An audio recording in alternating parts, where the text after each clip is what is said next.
Is This a Great Game or What? With Tim and Jeff Kurkjian. And we are into October. Today's guest is Jason Benetti, who is the voice of the Detroit Tigers on television. He is a good friend of ours, and he made us laugh so hard. And his Tigers team is doing so great in the postseason, even making it, defying the odds. We're going to talk about the Tigers. We're going to talk about his inspiration as a broadcaster and so much more. But October baseball, Dad, has been unbelievable, and we're only a week into it.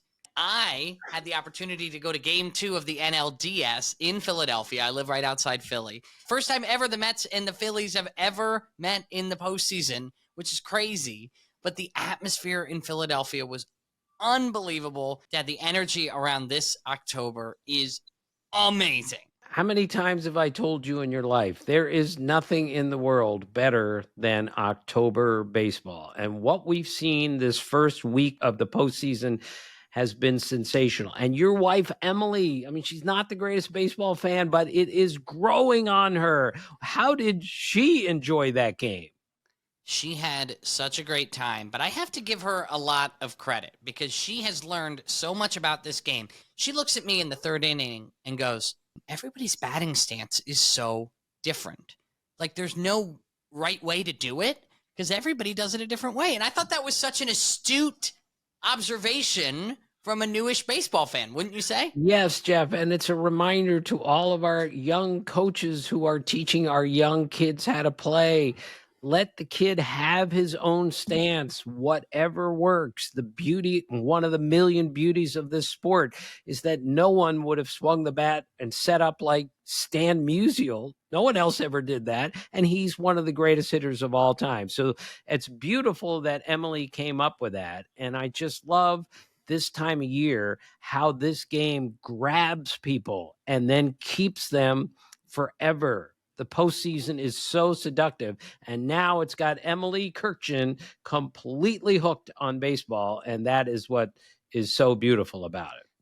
And the other observation she made, which I just love, is she is equally now as fascinated about sacrifice flies as you are, because there was a runner on third, and I said, all we need is a deep fly ball. That's all we need. I'm just, shouting out to the stadium.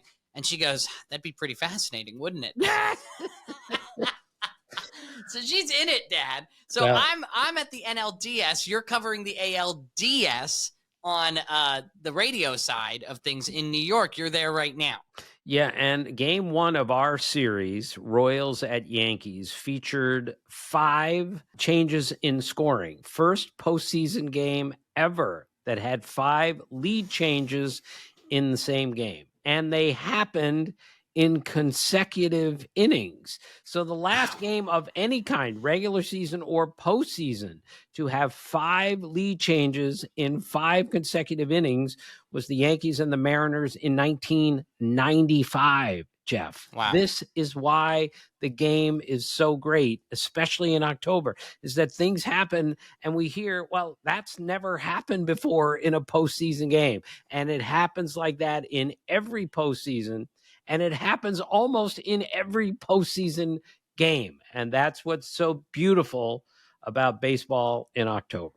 Make sure to listen to Dad on the radio, ESPN radio, for the rest of the ALDS. That's going to be a lot of fun. Dad, any other takeaways going on right now in your head? Well, it's the same thing, Jeff. Baseball in October is amazing. And what is separating this one from maybe some others is the star power that we see in the playoffs. Look at the American League playoffs. I believe the 4 best players in the American League this year, the 4 guys who are going to finish in the top 4 of the MVP voting, are still in the tournament. It's Aaron Judge, it's Bobby Witt Jr., it's Juan Soto, and it's Jose Ramirez. They're still alive. So anyone who wants to watch great players, this is the place to watch it in the American League. And the National League is pretty much the same thing. The guys who are going to finish 1-2 in the MVP voting in the National League this year are Shohei Ohtani and Francisco Lindor, and they are both playing in the postseason. So for all this talk over recent years, what are the playoffs without Mike Trout? Yes, it's sad that Mike Trout didn't play anything but one series, and that this is Shohei's first postseason ever. But it's better late than never. Those guys are here now. There is star power everywhere. But the flip side, Jeff, is that, Mookie Betts, future Hall of Famer, one of the best players in the game, went through Sunday 0 for his last 22 in the postseason. Wow. And Aaron Wow. Judge, for me, the best player in the game this year, is 0 for his last 14 in the postseason. And in his last 10 postseason games, he's hitting 125. Jeff, I'm not being critical. I'm trying to make a point, which I try to make every day. And you're the only one who listens. This is the hardest game in the world to play. This is the only of the major sports where the great players aren't always great every time they're out there. They might not even be great in October because of the degree of difficulty in the game. When LeBron James has a bad playoff game, he goes 18, 6, and 5. That's a bad game for him. For baseball players, you have a bad game, you're 0 for 4 with 3 strikeouts, as Aaron Judge was in game 1 of the ALDS. But we also know he could turn around and hit 3 homers in one of the games in this series, and no one would be surprised. Yeah, that's what makes this game so challenging. And I want to reference a tweet I saw, actually. So Nick Castellanos, clearly, a home run in game 2 of the NLDS, and then obviously the walk-off hit in the bottom of the 9th. But his brother tweeted out and said, they say the hardest thing in the world is to hit a baseball, but have you ever tried to be a bartender while your brother is playing in the NLDS? Now that's hard. He's tending bar and trying to watch the game at the same time. I love it. And Nick Castellanos is a profound, deep-thinking guy, and he's gotten some really big hits for the Phillies. Last takeaway, Jeff, Tito Francona is back in baseball. And if I could stand up and applaud right now, I would, because I promise you the game is always, always better when Tito is involved. He did our podcast earlier this spring. And Jeff, did you laugh 1,000 times out loud? Yes? He is a man of the people, so to speak. It did not feel like you were talking to a manager at all. He just seemed like one of the guys. He was fantastic as a guest for us earlier this year. That's why he is going to go to the Hall of Fame as a manager someday, is because he can relate to all sorts of people. He recognizes as a manager that this is a stressful situation. People are uncomfortable here, and he is the absolute master of breaking the tension, no matter where it is, and making everyone feel good again. And he usually does it through his sense of humor. I think I told you this story once, but Daisuke Matsuzaka was pitching for the Red Sox, and he had a really bad outing. And this Japanese reporter, God bless him, tried to ask a question in English. And there are like 50 people in this cramped interview room.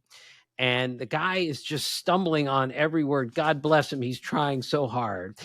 And everyone in the room is now uncomfortable just because of all the tension caused by this poor guy trying to ask a question. And when he's finally done, Tito looks at him and goes, "You're from Western Pennsylvania, aren't you?" Which, of course, is where Tito is from. The entire room, including the Japanese reporter, just broke up in laughter.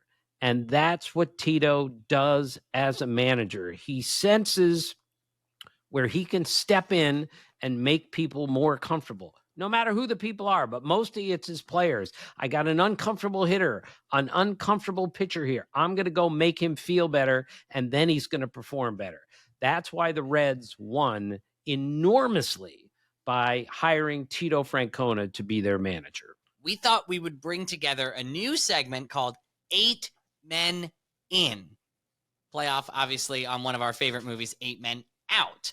So with the 8 teams remaining in the playoffs, Dad, you have chosen one player in that you want to kind of highlight, to tell a story about, so we can learn a little bit more about players on these teams, right? Right. So we'll start with the Tigers. Tarek Skubal is the best pitcher in baseball right now. He had an astoundingly good year. He's going to win the Cy Young unanimously. He won the Triple Crown of pitching. Jeff, he throws 100 miles an hour with an elite changeup. And in the game we did in game 1 against the Astros, he started Jose Altuve off with a changeup. He told his manager, AJ Hinch, halfway through the season when AJ said, don't ever forget, don't be afraid to start off a hitter with a changeup. And Tarek Skubal said, I will never throw first pitch changeup to the first batter of the game until I get to the postseason. And then Jose Altuve, who's renowned for attacking that first pitch, that middle belt high fastball, and hit a homer on the first pitch, swung out of his shoes at a changeup, and he got him out. And after the inning, Tarek Skubal came into AJ Hinch, looked at him, and said, I told you I was going to do that. I mean, that's how beautiful it is. The other thing we learned about him, maybe too much information, but I didn't know this. AJ Hinch told us that Tarek Skubal sweats more than any man alive, and he goes through 4 undershirts in the span of a game. He has to change a shirt 4 times because he's sweating so profusely. And the other thing I learned about him, Jeff, is his dad is a principal in the school system, not at Tarek's school, but he used to be a teacher at Tarek's school, and he was Tarek's science teacher in the 8th grade. Jeff, you remember how just how awkward, how clumsy we all were, especially the guys, as an 8th grader.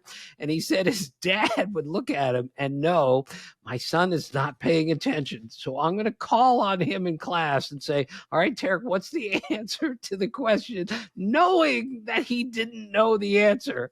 But he said, my dad did it all with a big heart to teach me how to pay attention a little bit better. I just love it that the best pitcher in baseball told me a story about his dad being the science teacher in the 8th grade. Okay, and then we turn to the Guardians, Jeff, and I'm trying to just get a cross section of people, but Stephen Vogt, the manager of the Guardians, is going to win the Manager of the Year, and he should. Rookie manager, had only spent 1 year as a coach in the major leagues, and he took that team to a division title. And again, he is like the most normal guy in the whole world. He can relate to people so beautifully. And I remember in doing a story on him this spring, Max Muncy, one of his former teammates with the A's, told me before Stephen Vogt had ever managed a major league game, he said he has all the makings of a Hall of Fame manager someday. Wow. That's how well Stephen Vogt, can talk to people and can relate to people. He told me the story again when he was 0 for 25 in his first 25 at-bats in his major league career. He went home for the winter, and he was teaching young kids how to hit, okay? It was part of what he did. And one of the dads, and Stephen Vogt told me, he said, I'm sure some of the dads were going, why are we letting this guy teach our children how to hit? He can't hit. He's 0 for 25. But he recovered from that, made a couple all-star teams. He was great. But the only Stephen Vogt story you need to know about really rising to the occasion is his final major league game. His kids, his 3 children, came up to the press box at the Oakland Coliseum, got on the public address system. This was all arranged, and said, now batting, our dad. And then he hit a home run in his final major league at bat. I mean, Jeff, seriously, that's the guy running your team. I'm totally comfortable. That's the guy who's running my major league team. How about the New York Yankees for 8 men in? All right, so Jazz Chisholm has really given them some energy and a real edge to their team since being acquired from the Marlins. So Aaron Boone told me the other day, he said, Booney is in the middle of a game, and in between innings, they have like some 70s music come on over their loudspeaker. And Booney, who can really dance, by the way, is just kind of grooving to it in between innings like this. And Jazz Chisholm walks by him and he goes, hey, like, you got some really good moves there. And he says, and he's now walking to the plate to take an at bat. And he goes, after I hit a home run here, I'm going to do that little shimmy that you were just doing. So Jazz Chisholm went to the plate and hit a home run, as he predicted, came back and looked at his manager and gave it one of the little shimmy. I mean, That's impossible. That can't happen. But a beautiful story between Jazz Chisholm and his playful manager, Aaron Boone. Last but not least, in the American League, you have our Kansas City Royals. Right. And Salvador Perez, their catcher, who we all think is 39 years old, but he's only 34 because he's been around so long. He's going to the Hall of Fame someday, Jeff. It's finally occurred to me that he's not just going to get there. I think he's going to get there for sure now. And he is, according to Robbie Grossman of the team, of the Royals, he's the best leader that Robbie's ever been around. And Robbie's been a lot of different places. So it starts there. He's a really good catcher. He's been one forever. He's gigantic behind the plate. He was a giant kid. So when he grew up in Venezuela, he would try out for teams when he was like 7 years old. But he was so much bigger than everyone else that he had to duck down at the tryouts so people didn't realize how tall he was compared to everyone else. Because back then, it wasn't just an age thing. It was also a size thing. So if you were way bigger than everyone else, they wouldn't let you play. That's how, and Salvador Perez was told a couple times, you can't play Little League Baseball. You're too big. But he obviously played it, excelled at it, and now he is a really good future Hall of Fame Major League catcher. Something we didn't have to worry about when we were growing up, huh, Jeff? No, it was the opposite. In fact, there was this trend on TikTok where you might have seen this. They've done it with some Major League Baseball players where like PR staff will be like, hey, can you sign this for me to one of the players? And it's a picture of them from like high school that they posted on Facebook like 100 years ago. And they're all super embarrassed by the photo. Well, they printed out a photo of me. I was a sophomore in high school, and I'm not kidding. Our digital program director, Rachel, she said, are you in the 4th grade? I was in the 10th, and she was not kidding. It was a terrible, terrible photo. Right. Speaking of height, of course, we have Jason Benetti coming up. Yes, we do. And all three of us are under 5'7.5", maybe under 5'7". So as we will discuss, this is the shortest podcast in the history of podcasts. And as a result, I have the all short team. You know what I think we should do, Dad? Let's 8 men in, save the National League. You brought it up. I want to hear your all-time short players of Major League Baseball. Okay, well, Jeff, I'm the one determining what short is because I am an expert on this, being 4'11" as a sophomore in high school and 5'4.5" now and shrinking. So to me, the qualification is you have to be 5'8" or under. So that leaves out Jose Ramirez at third base. Dustin Pedroia somehow is listed at 5'9". If he's 5'9", I'm the heavyweight champion of the world because he's not, okay? So, and Mel Ott was 5'9". So anyone who's complaining, how could you leave this guy out? I can only go by their official heights, which aren't always exact, but I'm going with what I have. So the catcher, and I believe the greatest short player ever, the greatest one under 5'8" or under, is Yogi Berra. Mm-hmm. He was 5'7", 3-time MVP, and to me, after Johnny Bench, is the greatest catcher of all time. At first base, Jeff, I had a hard time finding a 5'8" first baseman because, as we know, it's a position for bigger, taller players. But right. The best one I could find was, what a beautiful name, Joe Judge, who was 5'8". He got 2,352 hits for the Senators, the Dodgers, and the Red Sox. And he's essentially a foot shorter than Aaron Judge. And unbelievable. Yet Joe Judge was a really good first baseman, the best I could find, 5'8" and under.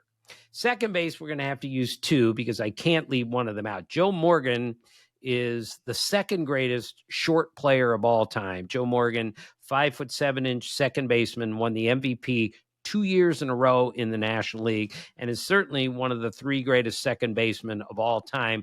But I need two second basemen because Jose Altuve, who I just saw, 5'6", he's going to go to the Hall of Fame, and the things he does at that size.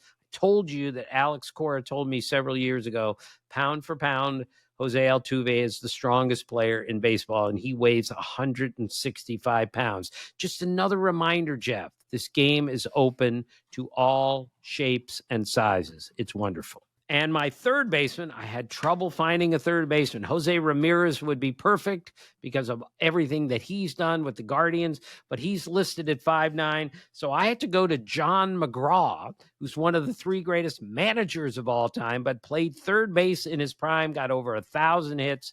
And our shortstop is Joe Sewell. Joe Sewell is a Hall of Famer, Jeff. And Joe Sewell struck out for his career. He's a Hall of Famer 114 times in his career. And in his second to last season, Jeff, he struck out 3 times in 576 at-bats. Unbelievable. I told you on the podcast last week that Giancarlo Stanton has 34 strikeout games in his career, and Joe Sewell had a 3 strikeout season with 576 at-bats. So that's my infield. My outfield is Hack Wilson, 5'6". He wore a 5.5 shoe. I wear a 7.5. Wow. I'm 2 sizes bigger than a guy who drove in 191 runs in the 1930 season, and he's a Hall of Famer. Of course, Kirby Puckett, 5'8", is my center fielder.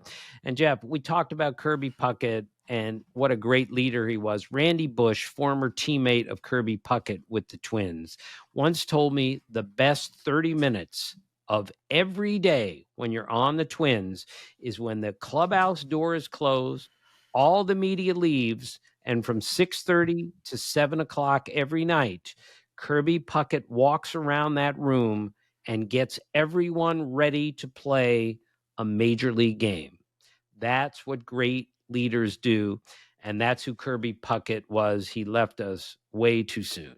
And the last one is Tim Raines, who in his prime was the closest thing we had to Rickey Henderson. You could make a case he's the greatest leadoff hitter in the history of the National League. His nickname was Rock because he was rock solid. And I have to tell you, Jeff, the year I played in the celebrity softball game, in 1 inning, Tim Raines was the first baseman and I was the second baseman. And there's a slow roller down the first base line, and I cut in front of a Hall of Famer to field the ball and flip it to the pitcher covering first. And Tim Raines looked at me like, "What are you doing? What are you doing?" I played in the big leagues." And he laughed. He laughed so loud that I would run in front of a Hall of Famer to make a defensive play. So those are my 3 outfielders. My starting pitcher is Bobby Shantz, Jeff, who won the 1950 MVP for the Philadelphia A's. He's a pitcher, Jeff, 5'6", 139 pounds. Jeff, even I weigh more than 139 pounds, not much more. And he is 99 years old and still with us. How great is that? That is amazing. It's so good. And the last one is our relief pitcher, Elroy Face, who in 1951, he went 859. He went 18-1. And he used to throw, Jeff, what they called a palm ball, which was kind of a change up from today. But a 5'8" pitcher went 18-1 in 1959. So in honor of Jason Benetti, that is my all short team in Major League history.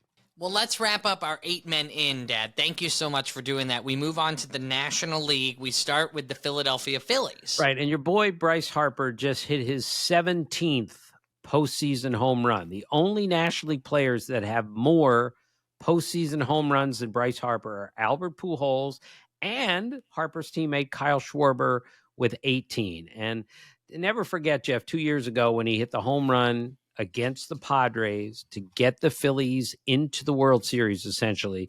I will never forget that run around the bases by Bryce Harper. There was no raising of the roof. There was no smiling. He just ran around the bases as if to say, this is what I was born to do, was to hit a home run like this to take my team to the World Series. For the Mets, I'm going with Pete Alonso, who of course hit the biggest home run of his career, a 3-run homer that got the Mets into the LDS. I think, and I may be wrong, this might be the home run that gets the Mets to re-sign him long term because they recognize that even though he's not a great first baseman and he strikes out an awful lot, you can always count on him to get a big hit. Jeff, he's a different guy, and I love him for it. I did a ride to the ballpark with him in spring training years ago, and he's just such an interesting guy. He was out walking his dog at 5 o'clock in the morning when I came to pick him up. And his dog weighs like 1 pound. You would think with a big, strong guy like Pete Alonso, he would have some enormous dog, but he's walking his tiny little dog at 5 o'clock in the morning, which he does every day, which I loved. Let's move on to the Los Angeles Dodgers, #1 seed in the National League. Right. And again, you just can't talk about the Dodgers without talking about Shohei Ohtani, who played in 875 regular season games, most among active players, without appearing in the postseason. And in his second postseason plate appearance, he hit a 3-run homer. Totally predictable. And then the way he just threw his bat was like one of the great moments I've ever seen from Shohei Ohtani. And just another reminder, it's like whatever this guy wants to do, he does it. He becomes the greatest combination of pitcher hitter we've ever seen. And then when pitching was taken away, he becomes the first 50-50 guy ever. He nearly wins the Triple Crown, and he does things that no one has ever done in this game. And I go back, Jeff, to spring training when one of the Dodger coaches told me that everything that Shohei does is surgical. What a beautiful word for what he does. Every step he takes, every throw he makes, every swing he takes, there's a purpose behind it. And every one of those is to make him a better player. Last but not least, the San Diego Padres. Who do you got for them? So I got Michael King for that. Michael King pitched 7 innings in his first start of the postseason, gave up 5 hits, no walks, 12 strikeouts. So after the game, somebody asked him, was this exactly what you were expecting from your first postseason start? And he said, no, I was expecting to give up fewer hits. So Aaron Boone, who managed him with the Yankees, like laughed out loud because he knows Michael King is the most confident player he's ever been around. And every time Michael King goes out there, he thinks he's going to throw a no-hitter. And even though he has a 7-5-0-0-0-12 outing, it's still not good enough because he's so confident. He thought he should have thrown 7 hitless innings with 12 strikeouts.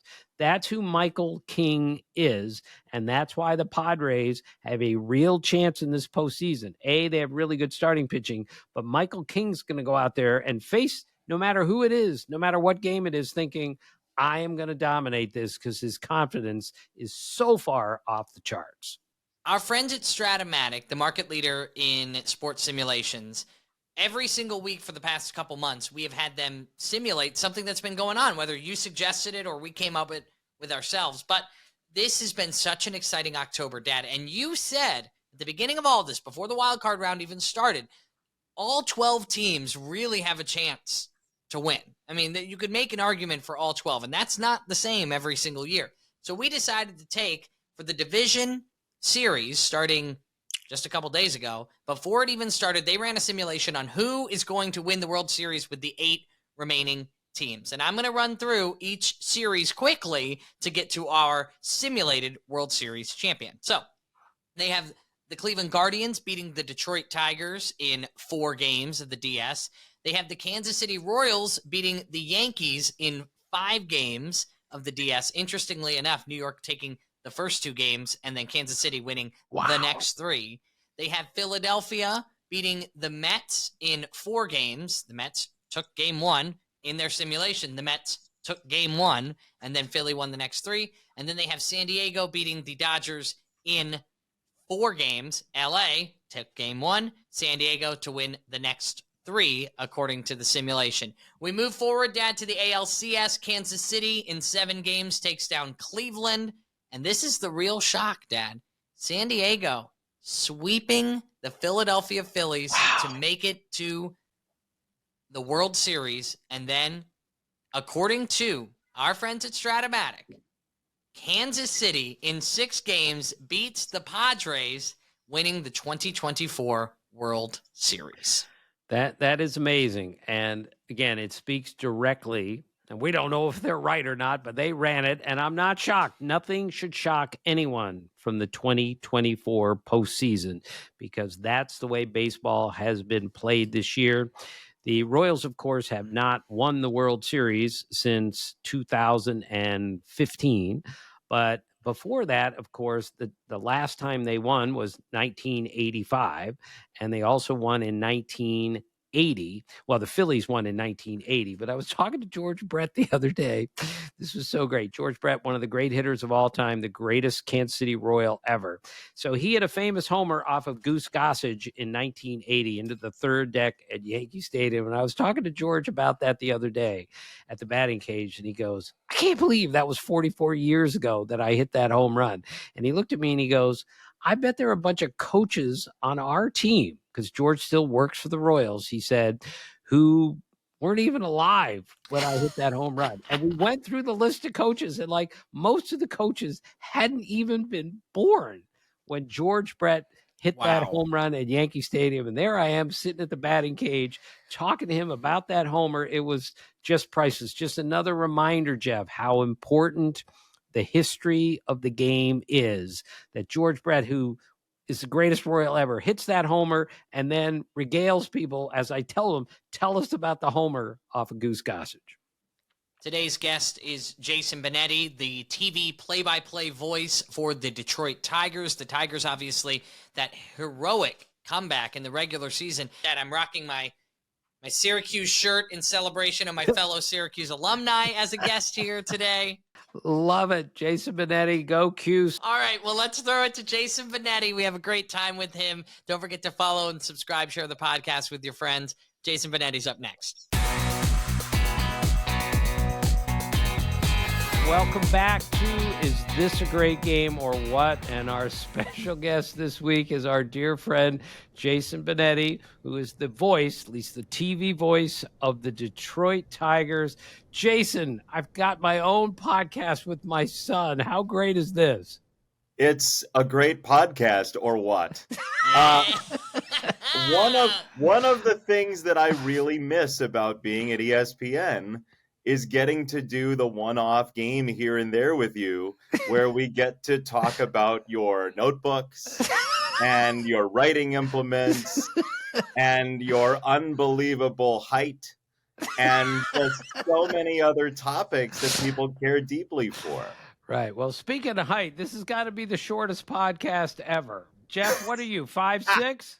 5'6" on a good day. All right, I'm 5'4.5". I've slipped under 5'5" in my old age. Jason, are you taller than both of us?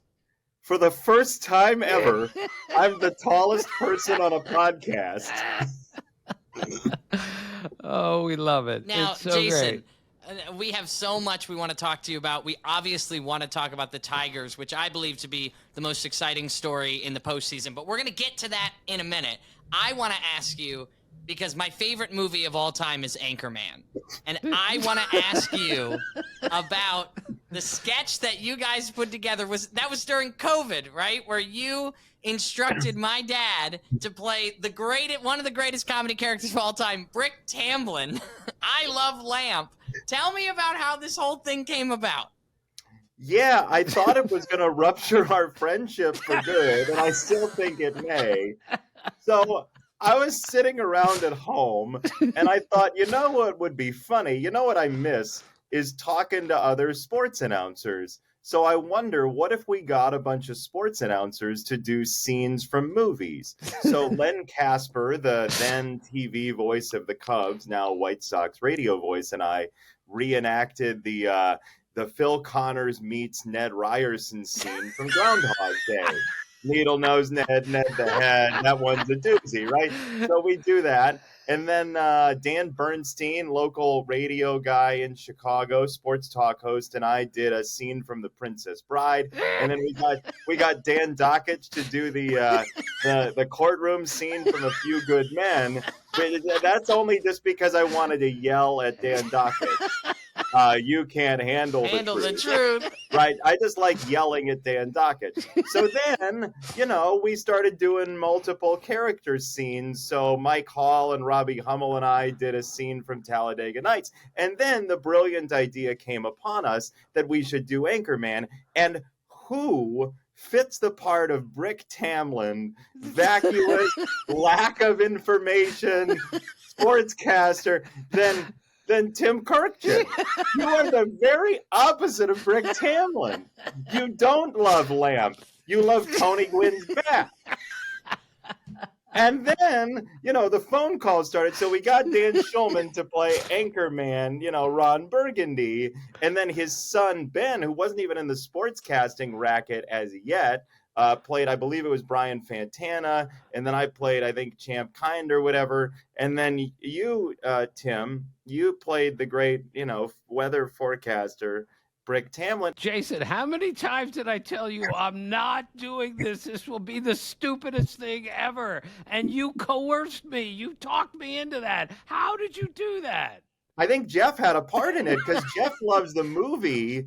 And so Jeff was like, well, Dad, good for your Q rating, right? That's kind of how it went, Jeff. I said, Dad, as your son, I don't know if I could forgive you if you don't do this. It's my favorite movie of all time. I even combed my hair like Brick Tamlin, and I found a suit in my house, a brown suit. It was hideous that actually matched. I actually looked like Brick Tamlin. And what you don't know, Jason, is that the real Steve Carell, somebody put out on Twitter that someday Steve Carell is going to look like Tim Kurkjian when he gets really, really old, which is, I'm 3 years older than the real Steve Carell, but he's going to look like me when he gets really, really old. It was the dumbest thing I've ever been a part of.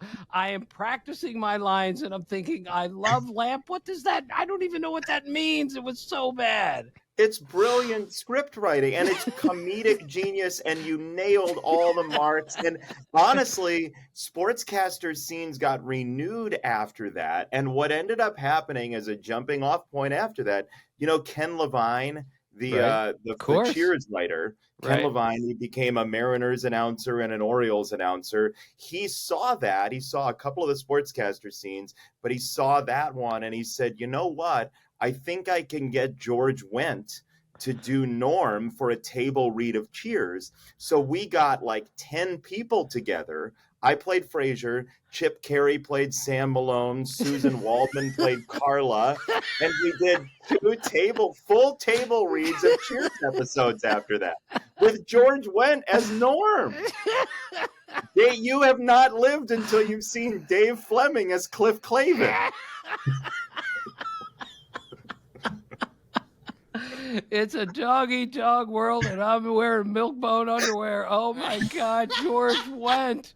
That is so great. So I did the scene. It was the stupidest thing I've ever been a part of. And Kevin Brown, who's unbelievably funny and clever and a tremendous play-by-play guy, he called me out of the blue to say, that's like the funniest thing I've ever seen in my life. I said, Kevin, it was awful. He said, Tim, it was gold. It's gold TV. I said, all right, whatever you say. But I only did it because Jason Benetti asked me to, and because Dan Schulman was involved. I figured if the greatest voice in the history of radio could do this, then I could do it also.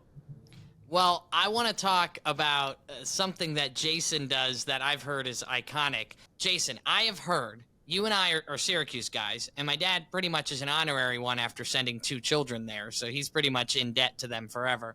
But I heard you do a mean McDonough impression. Is that true? Well, Jeff, delighted to be here with you, with Ben McDonald and Jessica Mendoza from Oriole Park at Camden Yards. I'm Sean McDonough.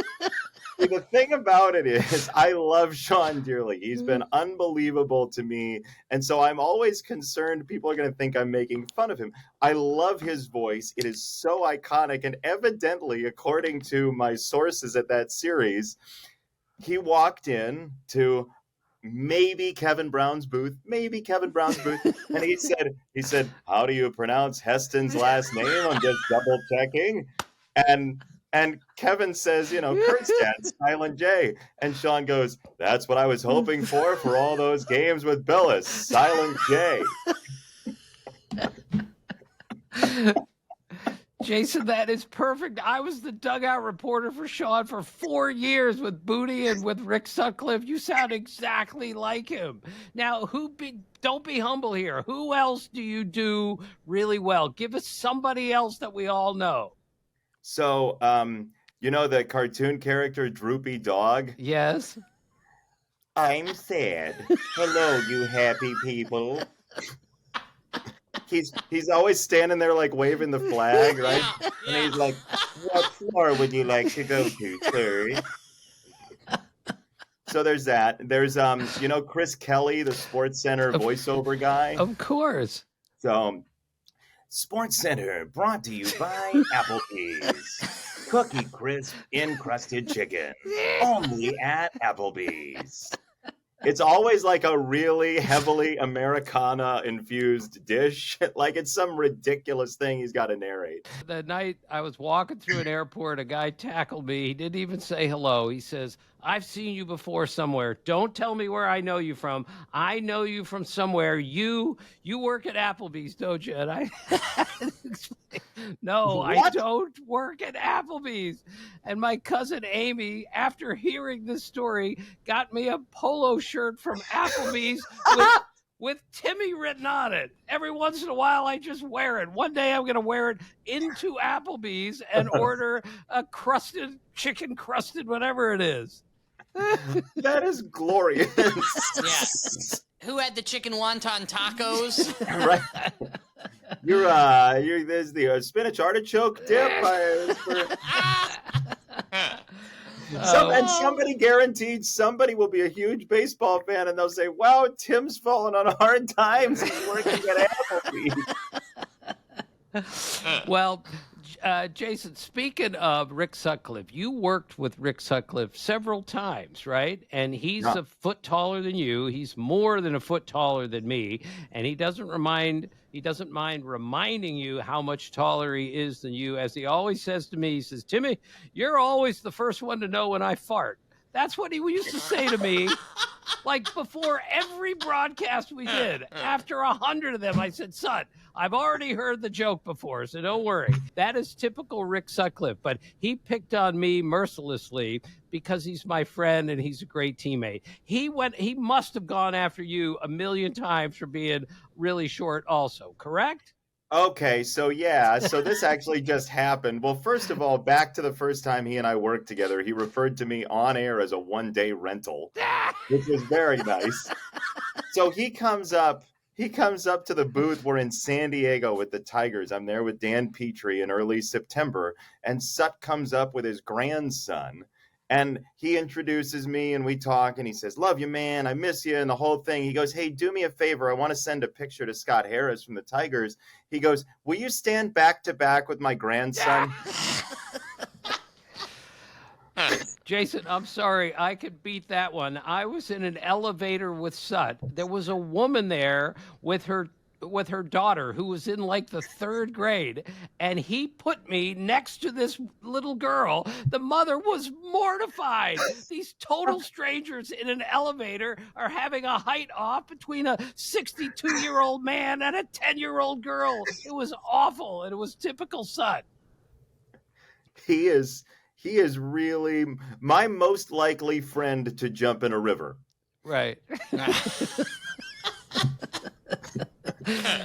All right, Jason, I love Bill Walton. I knew him on a different level than you did because I'm 30 years older than you, so I know him as the greatest college basketball player I've ever seen. Now, look, he has passed. We're not here to be somber. We're here to be fun because Bill would want it that way. Your favorite Bill Walton story is what? Oh, Tim. There are too many, right? Oh, I love him so much. He's such a joy. He's always inside of me, is what I would say. And I would say we did the Maui Invitational for ESPN. It was the first time I'd ever worked with him. and we're doing the game, and he goes, did your dad ever play for Jerry Tarkanian? We were talking about UNLV for some reason. He asked if my dad ever played for Jerry Tarkanian. I said my dad was an air traffic controller. He goes, but wouldn't it have been great if he played for Jerry Tarkanian? Why did he think your dad played at UNLV? Where did that come from? He just thinks stuff to just needle. There was a time, the last couple years, I was very fortunate to get to fly to his house with our great producer, Tim Sullivan, and we did NBA games from Bill and Lori's living room. And so we're sitting at this table, which has Grateful Dead stuff underneath, and there's a smoke machine, and he would say, we need more smoke. And then we're doing the game, and I was telling the story of how, like, Jamal Murray overcome an ACL injury or something like that. And he says, what do you know about overcoming physical challenges? Totally seriously, gives me a little nudge and a wink. And I'm like, you can't do that, you clown. But everybody was just, like everything touched his joy receptors in such a way. And I'm very fortunate to have met a couple of Bill's friends, and I had dinner with one of those friends in Los Angeles a couple of months ago, not long after Bill had passed. And this friend, Andy Hill, gave me, it's like a glass drinking vessel that's got one of the UCLA team's full rosters on it. And Andy said to me, I know you have all these pens. I would love if you use that as a pen holder for your games that you call. So I have a little bit of Bill Walton in front of me now, every game I do, with his name there and the rest of the roster. And I just, when there are moments when it's 9-1 or whatever, I just look at it and I think, you son of a gun, you would have said something totally unbelievably ridiculous right now. He did a baseball game with us. He did the White Sox Angels in 2019, and I thought I knew what I was signing up for, and I was very wrong. What? Did he know anything about baseball? First pitch gets fouled back, and he goes, whoa! Like he's cresting a roller coaster. And I thought, oh my goodness, I have no idea what I'm in for. And I thought I did. But he came with reams of paper about Mayor Daley and Studs Terkel and Chicago history and Reggie Jackson and all of this stuff. He knows baseball enough, but he came armed with so much Chicago information and so much deep history of the game. And I will tell you one other memory. There was a play at third. Somebody tried to swim over a tag at third base, and I had the harebrained idea that we should reenact that while instant replay was instituted. And I'm doing the swim move, and he hits me in the arm to make the tag, and I thought, you bony son of a gun, you're still way stronger than I am. It hurt. It hurt bad. Bill Walton. So, Jeff, the first game I ever did with Jason Benetti on baseball was at Yankee Stadium. I think it was the Yankees and the White Sox. And I had just come back from the Little League World Series, where one of our researchers decided to be really funny and really clever because he looked up how many of the kids at the Little League World Series, the players, were taller than me. And he came up with 52% of the 12-year-olds were taller than me. So I presented this fact to Jason on the air, telling him this was totally unnecessary. And what did you say? Do you remember? I said something real mean. I don't remember exactly what it was, but I said only 52%, I think. You said, sounds a little low to me. That's exactly what you said. To which I screamed at him on the air, like, you're not very tall either. To which he said, but I'm taller than you. That's all that matters. You know, and the 2-2 fouled away. Yeah. Chase, we ask all of our guests this. Where did your love of baseball come from? When and where? Yeah, so I grew up in Chicago, and I played a lot of video games. I'm part of that generation who learned the game through video games. But I went to a lot of White Sox games growing up. And it was a lot of just kind of watching things around the ballpark. I was that kid who was like, oh, that's interesting. That person's doing that. That person's doing this, just watching the crowd and all of that. But I have a couple distinct memories of like the esoterica of baseball. One of my older cousins once challenged me to count the light bulbs in one of the light towers at New Comiskey, just trying to blind me, right? Like, of course you can't count them. You're just trying to blind me. And then the other one is, we were out in the bleachers and Cleveland was in town and Albert Bell had just kind of come on the scene and there was no internet at the time. And the whole crowd in the bleachers was chanting Joey at him. And I had no idea why they were chanting Joey. And my dad and I like called into Dan Patrick's radio show the next day to try to find out why they were calling him Joey. That's how you did things back then, right? You find a radio show where you thought somebody might know it and you call and you ask the producer, right?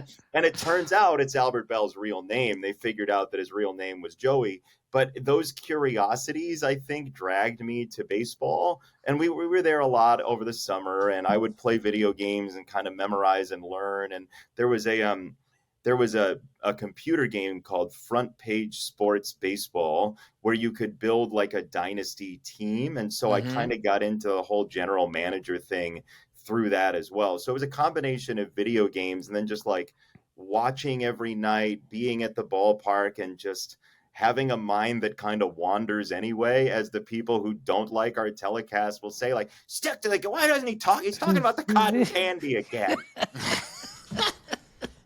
Jason, but you also, on top of being a great sports mind, I think you're one of those great play-by-play guys with a very well-rounded knowledge of the world around you, whether it's music, whether it's everything.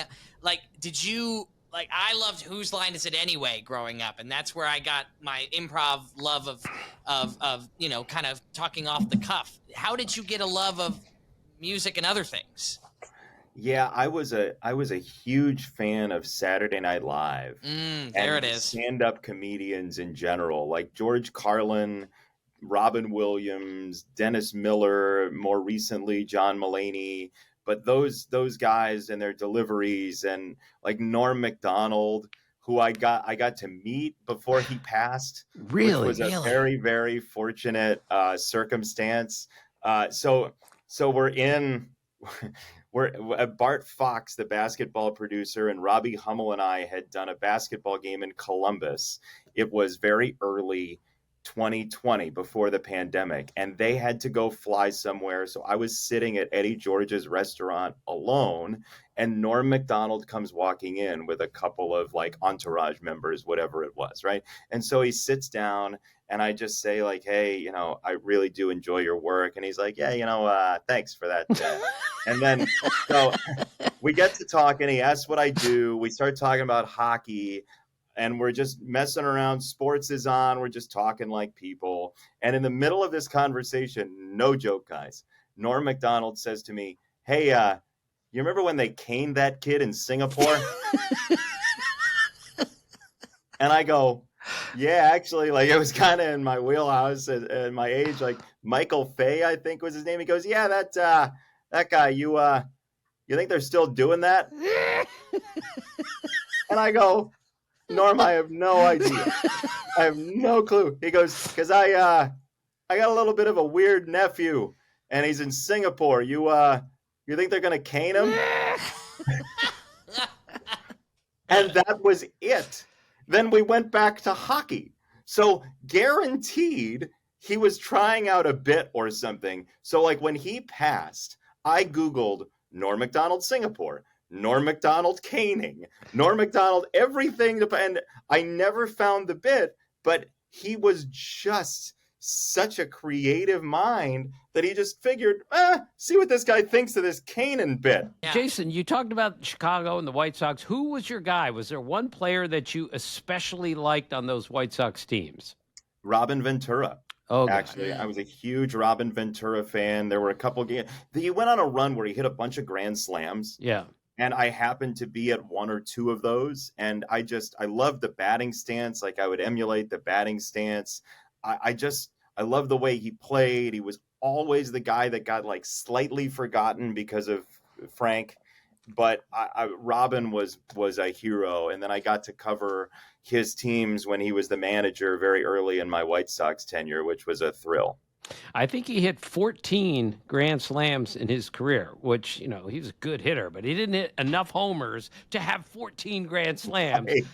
But he did. Now, quickly, I know you've heard this, Jason, but he, of course, charged a mound against Nolan Ryan famously and got punched out by Nolan Ryan. So he told me the story, what happened there. Ryan hit him in the back, and he throws so hard that it hurt so much that Robin Ventura couldn't think clearly anymore. He was like completely out of his mind because of the pain.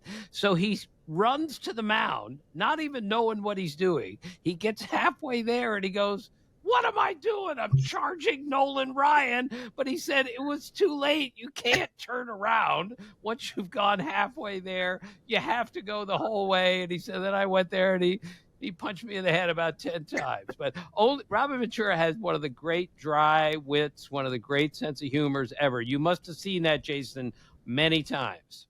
Oh yeah, he is a highly understated, really funny person. And one of the memories that I have of my first White Sox couple years is one day in spring training, because they did the I want to say it was the College World Series together. Sean McDonough, Robin Ventura, and I had dinner in Arizona. And listening to them tell stories, and there was, I'm not going to name who, but there was a guy who Sean like didn't want to do the games with because he loved Robin so much, and he was like telling him, will you keep your change your flight till tomorrow, please, I want you to do these games, whatever it might be. And Robin just giving him grief. It was some of the great storytelling you'll ever hear. So, Jason, you went from Syracuse eventually to the White Sox, had a great career as the White Sox broadcaster, but then last year you went from the White Sox to the Tigers, and you went from, and this is fairly obvious, the worst team in modern baseball history, and you went to a team that hadn't been to the playoffs in 10 years, went 31-13, and now they're in the playoffs. How do you explain this remarkable transformation of your career? How did you get that lucky to end up there? I'm going to get hit by a bus next week. That's what it comes down to, really.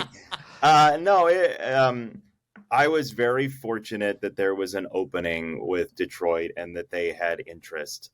And I will say it worked out beautifully because they were extremely thorough.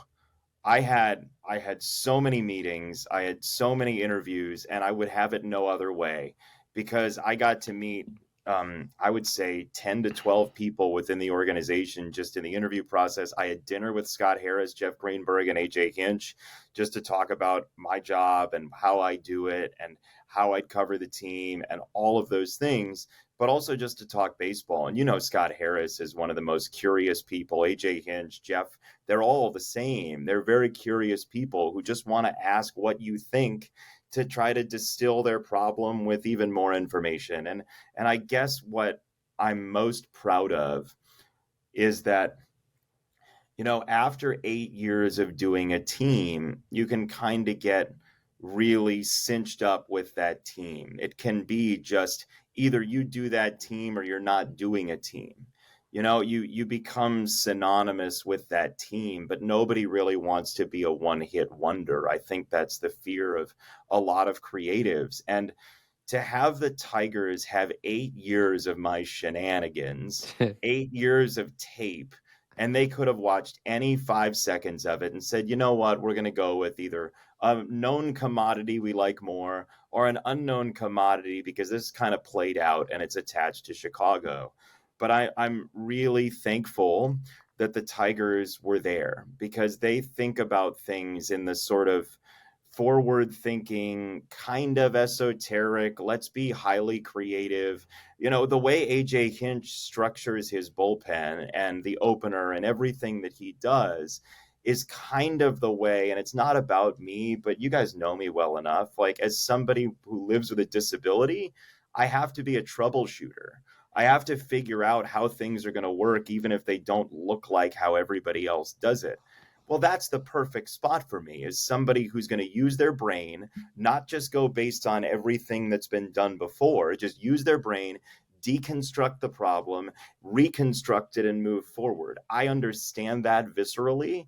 And so I think, I don't know if it's fate or if it's just logic that we all ended up together, but that's the way the Tigers operate. And it couldn't make more sense if you tried to somebody like me.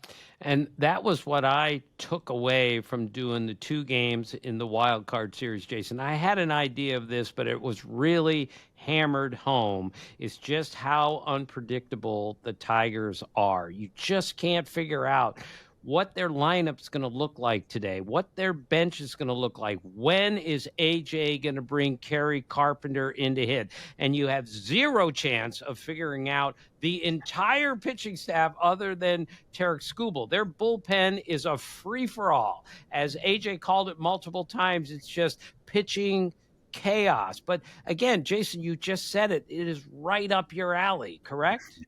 Yeah, he's a fixer, Tim. And also, you think about the like arm slot stuff, right? Like Brennan Hanafy is not Tyler Holton, is not Jason Foley, is not Brant Herter, is not Bo Brisky. They're all different types of people, but that ability to critically think and troubleshoot, like somebody had to do that for me, right? I can't look directly at a camera unless, the glare is on my face and you can't see.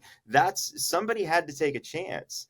And for all these guys, AJ Hinch is putting them in the best situation possible. Isn't that the idea of a manager? Like, I think sometimes we lose that because of convention. But AJ Hinch is trying to put everybody in the best position possible for them. And the Andy Ibanez at bat is the perfect example. There are major league teams that would not employ Andy Ibanez because you see, 70% right-handed starters? It's just not a value play if you don't see him for what he is, and it's a tormentor of left-handed pitching. So at the core, this is about getting value out of people that might be on the discard pile. And I think that's exactly why we watch sports. That's what we want out of this whole enterprise. Jeff, Andy Ibanez was 7 for 42 with 1 extra base hit in September, and then his 1 extra base in October was the biggest hit of the season and the biggest hit of his life. But AJ had that whole thing planned. This is the guy I want if they have Hader in this situation, and it worked again. Jason, I have to give you so much credit for a line that sent chills up my body, and for Detroit fans and for baseball fans across the board. A city that doesn't care about the odds has a baseball team to match. My goodness gracious, the artistry of that line. I just am so glad I get to talk to you to just thank you for that beautiful call you made, because it just matched the energy of this team and that city so well. Did you have that in your head before, or did that just come to you? So I was thinking a lot that week about why this team mattered so much to people, because there have been playoff teams before.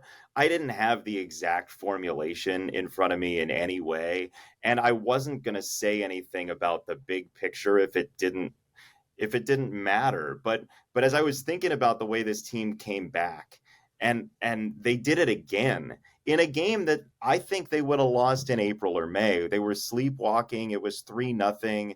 They had games remaining. They could have gone and clinched at another time. It would have been fine. They didn't need the game per se. But them coming back again, and the shot of adrenaline that came from the crowd, and Matt Vierling's headfirst slide to home plate when he looked like an actual Tiger. It felt like that game encapsulated that team more than any other game that season. And I felt like it needed to be said something about this team and their ability to just not care. I didn't know how it would come out. I didn't know if I was going to say something about it, but that game matched the season and that run so much, I felt like it was appropriate. Todd Frazier, Michael Kay, and I did 2 games for the wild card, and because it's exclusive, there was no Detroit TV, obviously, right? So at 3 o'clock in the morning, I wake up, and Todd has sent me a tweet that some guy sent in, and he wrote something like, I hope I never have to hear one more word spoken by Michael Kay, Tim Kurkjian, or Todd Frazier, because we're all so used to listening to the beautiful Jason Benetti that we got clobbered just because we're not him. I mean, this happens all the time. Jason, you saw that. Tell me you saw it. Well, Todd sent it to both of us. So I woke up to that. What am I supposed to say? So here's the thing. Here's the thing about that. Number one, I told my mom to stop using Twitter. I told her to stop.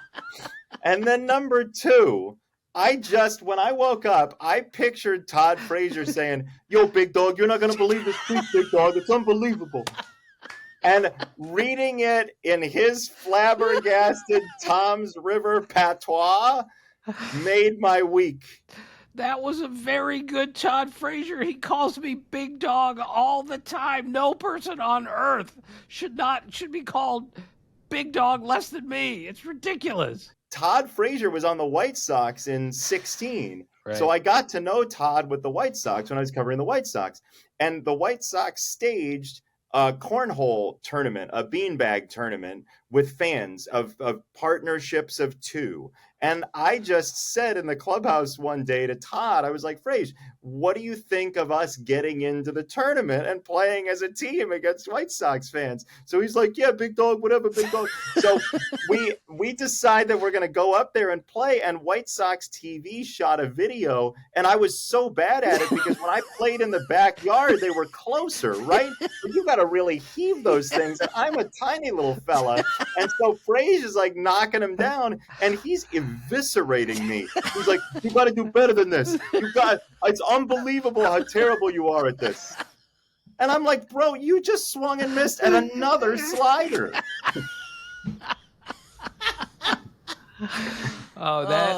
That is beautiful. One of my great pleasures in life now is doing games with Todd Frazier, especially at the Little League World Series, because we've all acknowledged now he's the biggest 12-year-old in the history of the world, and there's no more delightful person to be around, even though he'll scream at you and make fun of you, but that's what makes him Todd Frazier. It's absolutely amazing. Beautiful. You and Mike Monaco and Frazier together are like 3 10-year-olds. Well, Mike looks like he's 10. Yes. In the face, I look like I'm 10 in the body, and Todd is 10 years old in his personality and everything else. He has never changed from the Tom's River kids. No. Never changed. That's why he loves that place. Jason, I don't want to slow us down here, but I just want to know from your perspective. It's been 10 years since the Tigers have played in the playoffs, and on Wednesday, they're going to get a home game in the playoffs. Tell us about Comerica Park. What is that place going to be like? I cannot believe this is happening right now for this city because the Lions came so close to the Super Bowl. The Red Wings were a pulled goalie away from making a really incredible run to the postseason. And then for this Tigers team to do it, my answer is, all I can tell you is that I've been told by my partner, Andy Dirks, what it was like in 11 and 12 and 13 when they were on that run and how you couldn't hear yourself think. And I know Dan Petrie played at Tiger Stadium when it was like that as well. I just think there's a fervor for sports in that town that's a little bit different than what you get anywhere else. I know people have said gritty Tigers over and over again, but there is a grit and there is this like, yeah, we'll show you. And I feel like this Tigers team has, yeah, we'll show you written all over it.